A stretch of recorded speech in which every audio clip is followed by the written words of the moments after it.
में सत्ताएं ताकत से चलती हैं, नियम कानून से नहीं चलती। नियम कानून दिखावे के लिए होते हैं। आप खामोश रहे, कायर रहे, इसलिए लोगों ने मजाक उड़ाया। मर्यादा पुरुषोत्तम राम का रोज सर्टिफिकेट मांग रहे थे। जज साहब को रोज नई नई दलीलें चाहिए थी। आपके कारण जब राम मंदिर का फैसला आया तो उसमें एक नया ड्रामा हुआ। जितनी राम मंदिर या वो जगह जहां थी, क्योंकि जस्टिस साहब को जस्टिस करना था और उन्होंने सिर्फ राम भक्तों की भावनाओं की कदर नहीं की, वो ये जानते थे कि इनकी तो कदर करनी पड़ेगी। लेकिन उन्होंने जनभावना जो बताई गई हमारे यहां, जो हमने अपने जीवन में देखा कि जो राम मंदिर है, हमारे ही समाज के लोग कुछ लाल टोपी लगाने लगे, कुछ हरी टोपी लगाने लगे। टोपियां बदलो, टोपी के अंदर के जहन को मत बदलो। उन्होंने कहा कि नहीं, यहां तो टॉयलेट बनना चाहिए, किसी ने कहा यहां अस्पताल बनना चाहिए।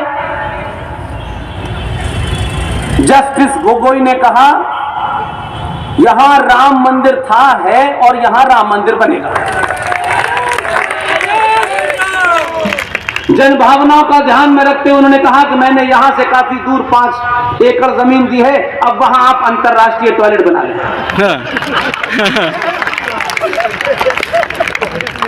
इसलिए मैं बार बार इस तरफ आना चाहता हूं। आपके कारण सत्ता पे वो लोग आए हैं जिनको ये पता है कि बहुत लंबे समय के बाद आपने ब्राह्मण, ठाकुर, बनिया, Yadav, upper caste, lower caste होकर वोट नहीं दिया। आप 70 साल इन्हीं चीजों में फंसे हुए थे। हमारे 2 मंत्री बन जाएं, हमारी जाति के 2 मंत्री बन जाएं। जिस दिन आप इस जातिवादी कीचड़ से बाहर निकले, उस दिन 2014 पैदा हुआ और आपको अपने होने का बोध होने लगा कि हमने जन्म क्यों लिया है। सरकार से कोई स्कॉलरशिप मिल जाए, कोई कॉन्ट्रैक्ट मिल जाए, कोई टिकट मिल जाए, तो समाज बदला तो सरकार बदली। और जब सरकार आपने बदली तो आपको लगता था कि 900 साल का सारा काम सरकार 5 साल में कर दे। इसलिए भारतीय इतिहास में, खासतौर से आजादी के बाद के इतिहास को आप देखें, पहली बार भारतीय राजनीति के केंद्र में सनातनी हिंदू आया। चुनाव घोषित होते थे, यहां 2% ब्राह्मण है, 5% ठाकुर है, यहां दलित है, यहां मुसलमान है। ये कौन फहरिस्त जारी करता था, लेकिन मीडिया में फौरन आ जाता था। हर कॉन्स्टिट्यूंसी का बता दिया जाता था। इसलिए जैसे ही चुनाव आया, आपने कहा हमने इतने साल प्रयोग किया, हमारे ऊपर प्रयोग हुआ, इस बार एक बार ये प्रयोग खत्म करते हैं। और जो लोग जामा मस्जिद जाते थे वोट लेने के लिए, कई मज़ारों के ऊपर सर पटकते थे। आपकी सामूहिक शक्ति ने, समाज सनातनियों की सामूहिक शक्ति ने, जिनको मस्जिद जाने से वोट मिलते थे, वो कपड़े के ऊपर जनेऊ डाल के मंदिर में घूम रहे। ये सरकार के किसी नियम से नहीं हुआ कि सरकार ने कोई नियम बना दिया। ये समाज के उस हर वर्ग ने ये ठाना कि हम हैं केंद्र में। केंद्र का मतलब दिल्ली में नहीं, भारतीय राजनीति के केंद्र में सनातनी हिंदू खड़ा है और यही अगले 100 साल तक रहेगा। इसलिए सरकार कुछ नहीं बदलती। सरकार के पीछे की असली ताकत राष्ट्र की होती है, और जब राष्ट्र बदलता है तो धारा 370 भी हटती है। और जो लोग ये कहते हैं रब्बुल आलमीन, जोर जोर से चिल्लाते हैं, अल्लाह की मर्जी से कुछ नहीं होता, हम भी मानते हैं। उसे वो रब कहते हैं, आप ईश्वर कहते हैं, कोई गॉड कहता है। लेकिन कितने मक्कार और झूठे हैं ये मुनाफिक। छोटे भाई का पजामा, बड़े भाई का कुर्ता। ये अपने अल्लाह के प्रति भी मक्कार और झूठे हैं, ये झूठ बोलते हैं, ये मुनाफिक है।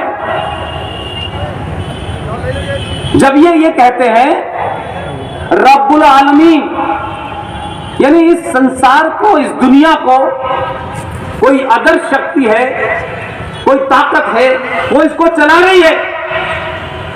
बहुत चिल्ला चिल्ला के कहते थे, उसकी मर्जी के बगैर पत्ता नहीं हिलता, हवा नहीं चलती। हमने कहा हम भी मानते, इसमें तो कोई बुराई नहीं है, हम भी मानते।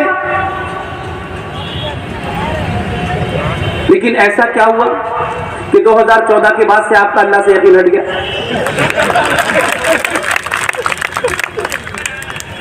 अगर पत्ता उसकी मर्जी से हिल रहा है तो आदि आस्तीन वाला भी उसी की मर्जी से आया है।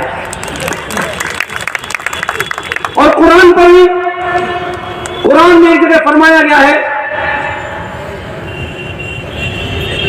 कि वो जो सुपर पावर है जिसे अल्लाह कहते हैं आप, उन्होंने अपने बंदों से फरमाया है कि मैं तुम्हें इस दुनिया में भेज रहा हूं, तुम्हारे लिए सब कुछ मैंने दिया है,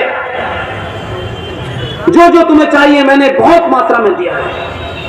लेकिन मेरी शर्त है कि मेरे बताए हुए रास्ते से अगर तुम भटके,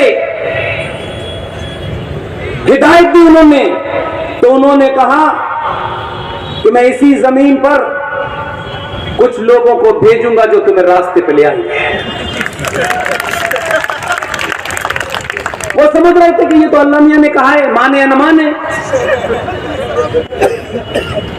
उनको ने कहा कि अल्लाह मियां आपने ये तो बात बताई थी, डेट तो बताई नहीं थी। अल्लाह मियां भगवान कभी डेट नहीं बताते, इंतजाम परमानेंट कर देते। तो डेट बताई नहीं, अब वो आ गया। अब कह रहे हैं कि ये तो उसको तरह तरह के नाम दिए जा रहे हैं, ये कातिल है, ये फलाना है। मैं कह रहा हूं जो भी है तुम्हें रास्ते पे लाने के लिए आया है।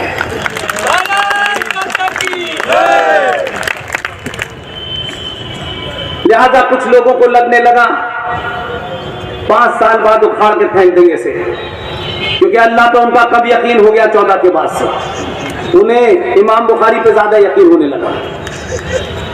आप कितनी भी रकातें नमाज पढ़ लें उससे कोई फर्क नहीं पड़ने वाला है। आप सड़कें घेर के नमाज पढ़ के अपनी ताकत दिखा सकते हैं, अपनी गुंडागर्दी दिखा सकते हैं, लेकिन हिंदू सनातनी को डरा नहीं सकते। मैं जब रास्ते में आ रहा था तो मैंने देखा उस गोल टोपी वाले के कुछ पोस्टर लगे हुए थे, वो जो हैदराबाद का एक जोकर। आप सोचिए कि हमारी खामोशी पार्लियामेंट में भी, सिर्फ इस देश में, मैं अगर आप मुझसे निजी तौर पे कहें तो इस सरकार ने एक ऐसे आदमी को राज्यसभा में बेचा है कि अगर वो कहीं भी खड़ा हो मैं उसके पैर छूने के लिए तैयार हूं। उस आदमी के जाने से पहले या तो लोग बगले झांकते थे या खामोश रहते थे। इसलिए मैंने कहा कि अगर आपके अंदर वो आग है तो सड़क के बाहर भी काम आएगी, सड़क के अंदर भी काम आएगी। एक शख्स खुलेआम झूठ बोलता था, ओपन झूठ बोलता था कि हम अपनी मर्जी से हिंदुस्तान में रुके हैं, हम पाकिस्तान नहीं गए। धड़ल्ले से झूठ बोल रहा है, पार्लियामेंट में झूठ बोल रहा है। उसके बाप दादाओं ने हैदराबाद रियासत जो निजाम की थी उसे पाकिस्तान में मिलाने के लिए 1 लाख रजाकारों की फौज बनाई थी जो भारतीय सेना से जंग लड़ रही थी।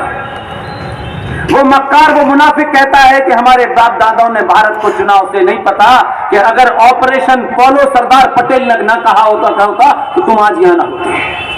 इतनी मार मारी ऑपरेशन पोलो के माध्यम से कि निजाम भाग गया यहां से, और इसके खानदान के लोगों ने रातों रात अपने आप को भारतवासी कहने का नारा लगाना शुरू कर दिया। बहुत डराता है छोटी छोटी बात पर। इसके वालिद को मैंने बहुत भाषण देते देखा है, सलाउद्दीन ओवैसी को। निहायत जहर मुझे एंटी हिंदू भाषण देता था, क्योंकि एंटी हिंदू भाषण देना ही उस जमाने पार्लियामेंट में पहुंचने का रास्ता था। इसको भी एक मजा आने लगा। लेकिन आपने 2014 के बाद आप रुके नहीं, इसलिए संसार आज आपसे यह जानना चाहता है